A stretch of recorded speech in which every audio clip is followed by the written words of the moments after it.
This is Billa Rajendra, lecturer in English, Government Degree College, Mathani, District Peddapalli. Now, I would like to explain about the phonology and phonetics in English language.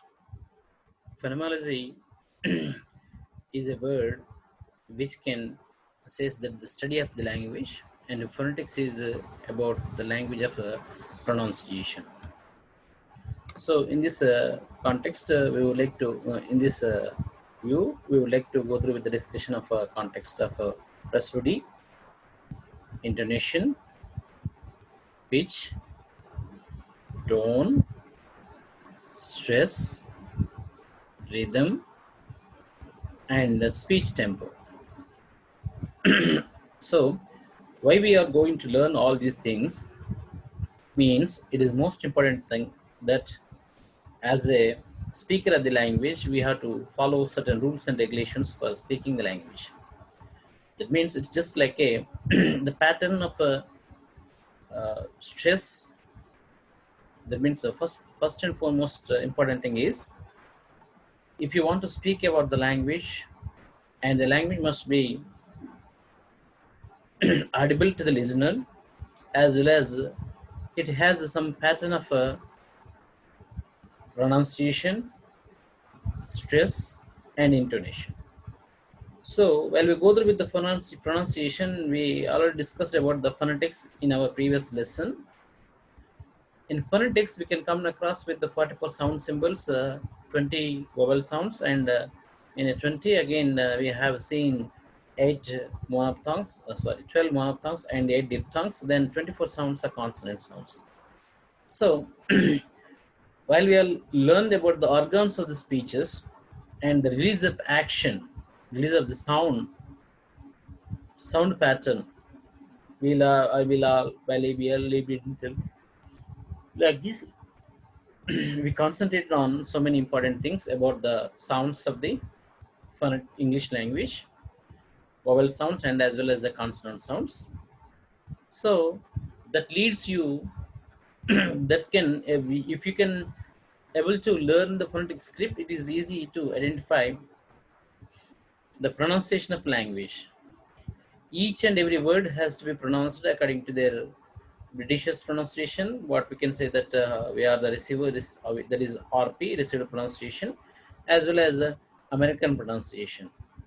American pronunciation is to some extent it should be different from British pronunciation. So what it may be, here we are going to learn about the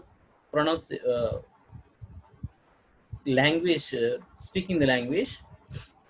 If you speak the pattern of the actual pattern of the language, it must be clear to the audience, and that means clear to listeners, as well as if you can if you can speak with right pronunciation of the words, that can be captured by the native speakers as well as others also they can learn.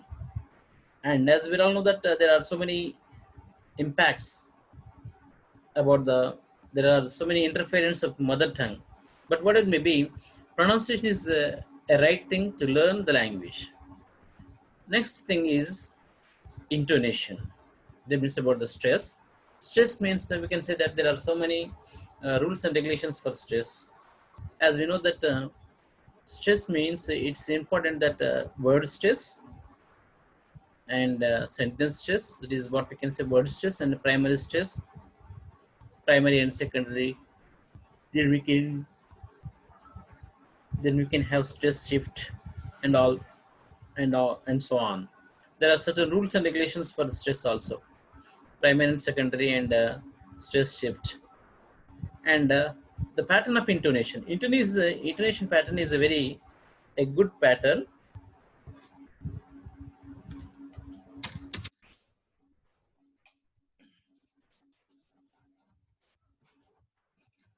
So intonation is a pattern of what we can say it add so many important things about the language.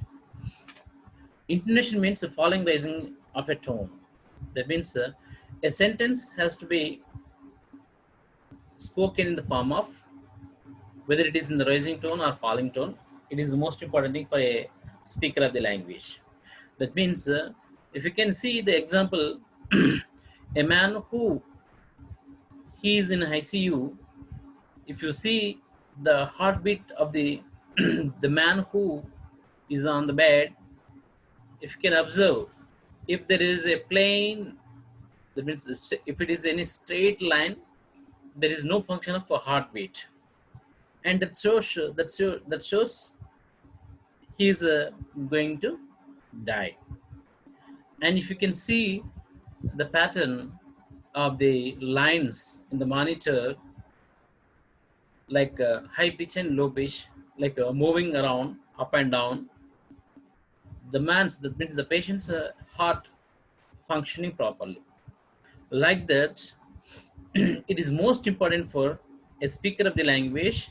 He has to go through with the pattern of intonation properly.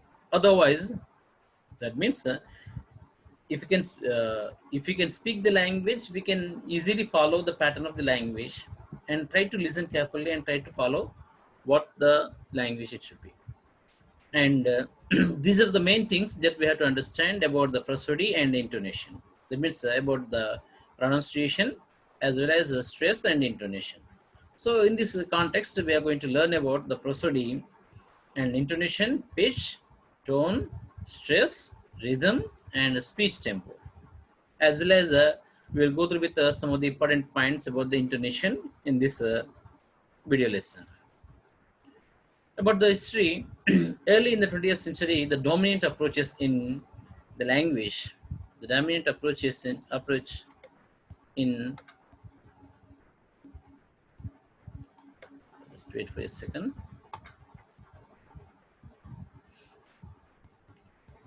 That means we have to go for the previous slide.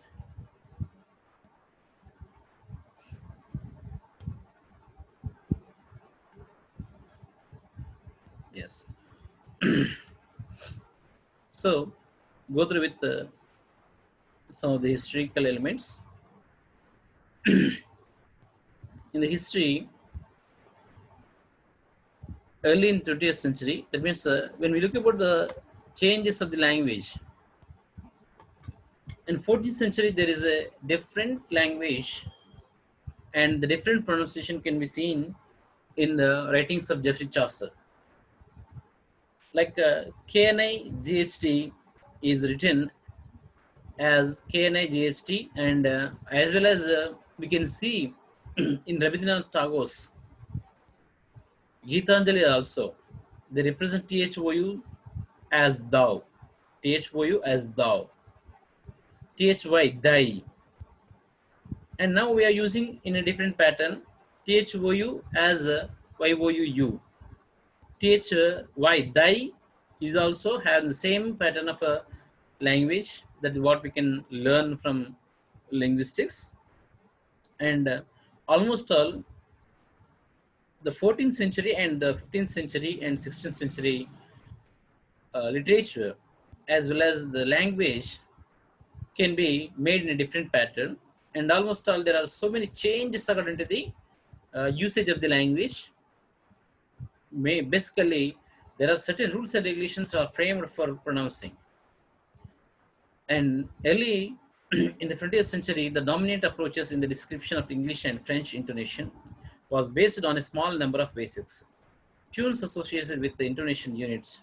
In a typical description, tune 1 is falling, and while the tune 2 has been a final rise. That means each and every language has its own importance of intonation. Why? Because with the intonation we can easily try to learn, we can easily understand the speaker's voice, whether he is going through appropriate pattern of language or not. But suppose in Telugu also we can see that there are a number of uh, intonation pattern we use. In Andhra, that means in Rajahmundry, in those areas, so they use language in a different way, like pronunciation. That means pronunciation as well as intonation pattern and stress also. In Telangana, the people of Telangana, they can use their own different pattern of intonation and pitch. And people from Nelluru and Rajahmundry and Vijayawada, and you can see the Rayalaseema, they can also have different pattern. So if you go through with the standard British treatment intonation, that can be easily approached and you can easily learn it in our next class. And this standard British treatment of intonation is its present day form is explained in detail by Well in a simplified version by Roach. Roach explained about the standard British treatment of intonation in his book. In the present day, the form is explained in detail by Wells and a simplified version. Then prosody. Look at the prosody. What is prosody? It is the study of linguistic functions such as the intonation, pitch, tone, speech, tempo, and stress and rhythm. Prosody means, as we know that it is a phonology. Phonology is also a thing that we have to learn about the pronunciation. And prosody is a linguistic function which is basically the study of intonation, pitch, tone, tempo, stress, and rhythm. Intonation is, as we all discussed about the falling rising tones of a sentence. Pitch is whether the sentence has to be spoken in the form of rising or falling, whatever they be. The pitch is the most important. That means high pitch and low pitch, and the tone. Tone is also very good important thing. And whether we have to rise or tone, whether we have to fall, and speech tempo. Speech tempo means whether we are able to audible or not. And the stress. Stress is also whether that means in sentence stress where we have to mark the stress. And rhythm pattern is also most important thing. And if you can add all these things, if you can follow the pitch, and you can see observe there are so many songs in English language, they are followed by the rhythm and rhyme scheme and tone and the pitch. It may reflect. So the prosody is the most important word for linguistic functions such as the study of intonation, pitch, tone, speech, and tempo, stress, and rhythm. It may reflect various features of the speaker's utterances. It may reflect various features of the speaker's utterance. So it will be reflect various features like try to understand the right pronunciation, pitch, and pattern. Intonation is referred as a prosodic feature of language. Intonation is referred as a prosodic feature of the language, and it is used to describe the variations in pitch, tone, and tempo and rhythm. Intonation is used to describe the variations in pitch, tone, stress, tempo, rhythm. Then go through with the pitch. The degree of highness and lowness of our voice. Whether I am speaking in a low voice, whether I am speaking in a high voice, that is the most important thing that describes about the pitch. The pitch of the word of pattern is used to express the different meanings. You are coming. You are coming. You are coming. You are coming.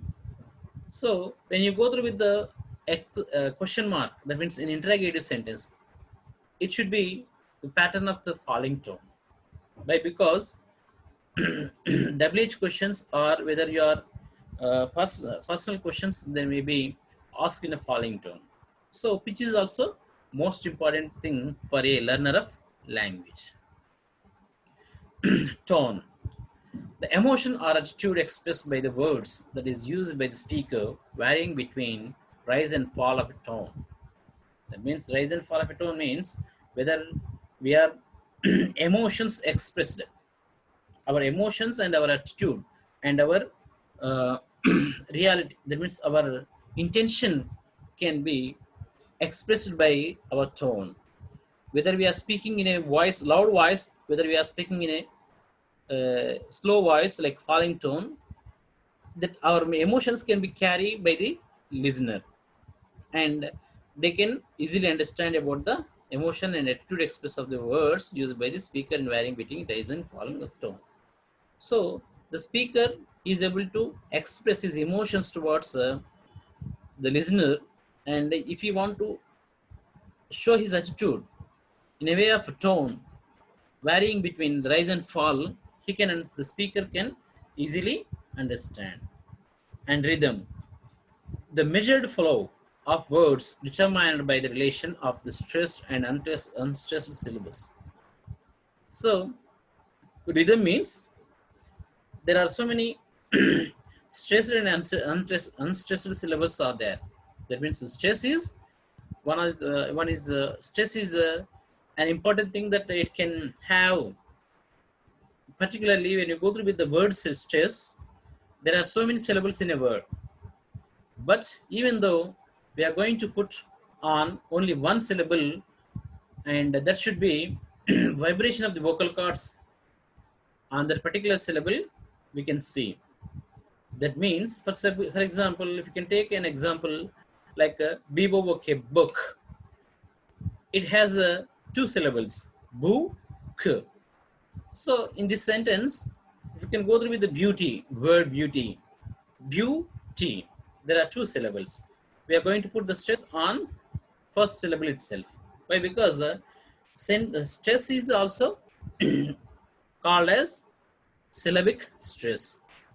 And if you can know that the words ending with ion, which gives the sound like shun, have the primary stress on the second syllable from the last.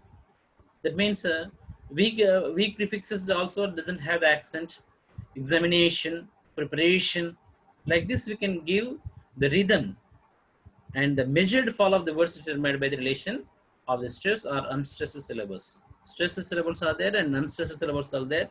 We have to find it out and we have to give the priority like what the rhythm is.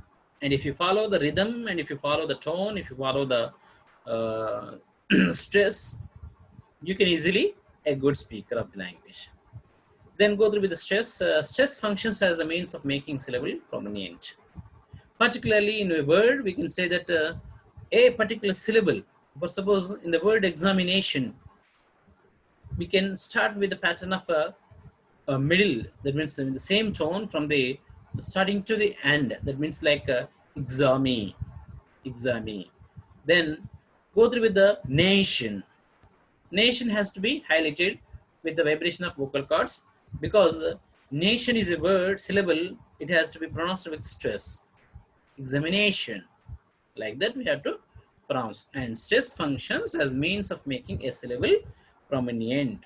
Speech tempo, the pace of speech tempo is called, the pace of speech is called tempo.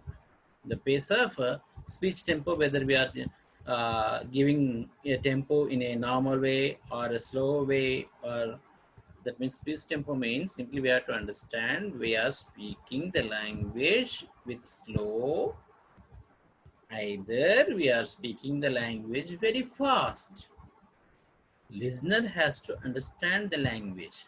If I speak in a pace of slow tempo, students may definitely sleep in the classroom. If may speak as fast as I can, the students may not understand my language, as well as they may not able to follow what I am telling. So like that, the piece of speech is also called tempo. Sometimes in a classroom, we have to sometimes speak in a slow manner. Sometimes we have to speak in a rising manner, and we have to look after for eye contact, whether what the students has to do as the means what the students are doing in the classroom. The fast speech can convey urgency. So slow speech can be used for emphasis, for analysis. For analysis, we are emphasizing the slow. We have to go there with the slow speech, and for urgency, we have to go there with the fast speech. Then the format of English intonation can be seen here. And in our next class, we would like to go through with the number of intonation patterns. Like there are certain rules and regulations to learn about the intonation, but what it may be, we'll go with the importance of the intonation right now. The form of English intonation is often said to be based on three aspects. The form of English intonation often said to be based on three aspects: the division of the speech into units, the highlighting of the particular words and syllables, the choice of the pitch, moment. So the form of the intonation often said to be on three aspects. First, the division of speech into units. That means if a sentence has to be divided into units, that's what we can say that in tone groups. Tone groups. A lengthy sentence has to divide into tone groups. Then it has to be uttered by speaker. And whether you are going to speak, if you want to speak a lengthy sentence, you should have to divide a syllable a sentence into tone groups. Otherwise, if you cannot divide the sentence into tone groups, it cannot be audible to the listeners. So it has some pattern of dividing tone groups, division of speech into units at first, and highlighting the particular word and syllables, and which particular word you are going to express, which particular word you are going to highlight, that has to be highlighted by the syllables as well as the pronunciation. And the choice of pitch is movement, and the choice of pitch movement must be considered for. And look at the significance of intonation, indicating and indicating the attitude and emotions of the speaker. So intonation can indicate our attitude and emotions that can expressed by like the speaker, and definite and different define and indifference define and difference between the statements and commands and questions.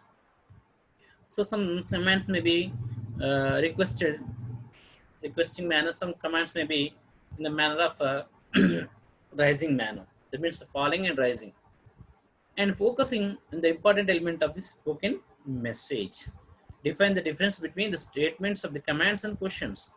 Commands can be asked in a rising tone, as well as the questions which are may asked for the personal interest, they may asked in falling tone. So try to make the differences between these statements.